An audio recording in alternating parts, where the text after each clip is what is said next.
हिसार अब एक ऐसा जिला बन गया है जहां पर शीतलहर कहर बरपा रही है और इंडियन मेट्रोलॉजिकल डिपार्टमेंट की अगर मानी जाए तो हिसार का तापमान -1.2 डिग्री सेल्सियस तक पहुंच चुका है। अब हम आपको बता दें कि हिसार का तापमान अब मनाली से भी कम आंका गया है, जबकि मनाली का तापमान 1.8 डिग्री तक आंका गया है। चौधरी चरण सिंह हरियाणा कृषि विश्वविद्यालय के मौसम वैज्ञानिक डॉक्टर मदन लाल खीचड़ ने इसी की अधिक जानकारी दी।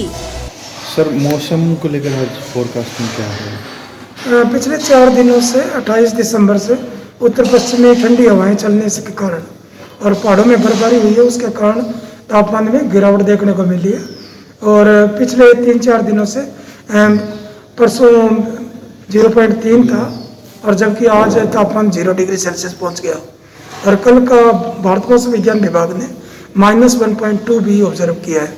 दिन का तापमान में काफ़ी गिरावट देखने को मिली, जो कि पिछले 4 दिनों में 16 से 18 डिग्री सेल्सियस के आसपास रहा, जो सामान्य से काफ़ी कम है।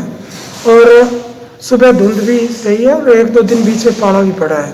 अभी आगे एक पश्चिम विक्षोभ उत्तर की तरफ बढ़ रहा है और जिसके कारण कुछ हवा में बदलाव आएगा और अरब सागर से भी नमी ले रही है हवाएं, तो उसके कारण कल के बाद भी मौसम में बदलाव देखने को मिलेगा। 3 जनवरी देर रात्रि से 5 जनवरी के बीच में बारिश की संभावना है राज्य में। तो धुंध अभी कितने दिन बढ़ेगी? तो क्या नहीं, धुंध इसलिए होती है कि हवा में वातावरण में नमी होती है ज़्यादा और ठंडी हवाएं चल रही थी, इसके कारण धुंध है। परंतु जैसे ही कल मौसम बदलाव आएगा, कल सुबह तो धुंध रहेगी, परंतु कल के बाद में धुंध की कम आसार होंगे, जो कि 5 जनवरी के बाद में जो सिस्टम ये मूव कर जाएगा बारिश के बाद में, तो उसके बाद में फिर धुंध 6 तारीख से ठंड दोबारा का क्या रहेगा सर? और बढ़ेगी ठंड?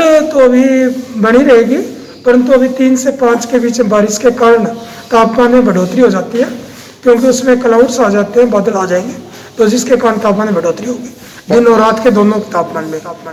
परंतु 6 के बाद में फिर तापमान में गिरावट देखने को। पाड़ा जमने की आपने बात कही, क्या प्रक्रिया होती है सर? कैसे समझाया जाए पाड़ा? पाड़ा इसमें होता है कि जब तापमान वायुमंडल का तापमान 0 डिग्री या हिमांक के आसपास पहुंच जाता है, तो उसमें जो जलवाष्प होते हैं, वाटर वेपर होते हैं, वो पानी ना बनकर बर्फ बन जाते हैं। और वो पौधों के अंदर जो वाष्प ज़्यादा टेम्परेचर डाउन होने के कारण, क्योंकि जो वायुमंडल का तापमान हम जो ऑब्जर्व करते हैं वो 4.5 फुट पर स्टीवेंसन स्क्रीन में जो थर्मामीटर लगे होते हैं उनसे करते हैं, परंतु यदि हम ग्रास मिनिमम टेम्परेचर धरती के आसपास का देखते हैं तो उस तापमान में भी और ज़्यादा कम होता है। जैसे 0 डिग्री सेल्सियस आज था, तो उसको यदि आप यहाँ ऑब्जर्व करोगे, इसमें ग्रास मिनिमम टेम्परेचर दिया हुआ नहीं, -3.4 के आसपास पहुँचा हुआ है आज। तो नीचे तापमान ज़्यादा होता है, तो उसमें क्या पौधे के अंदर जो पानी जो होता है वो बर्फ़ में जम जाता है और वो पूरे तने को फाड़ देता है पौधे के, तो इसके कारण नुकसान होता है। और जैसे आलू है, सब्जियां में मिर्च है, टमाटर है, उनको भी काफ़ी नुकसान करता है पाला, और सरसों की फसल को विशेषकर। और आम लोगों पे या फसल को छोड़कर और मौसम पे भी क्या कोई साइड इफेक्ट हैं सर पाड़ा के?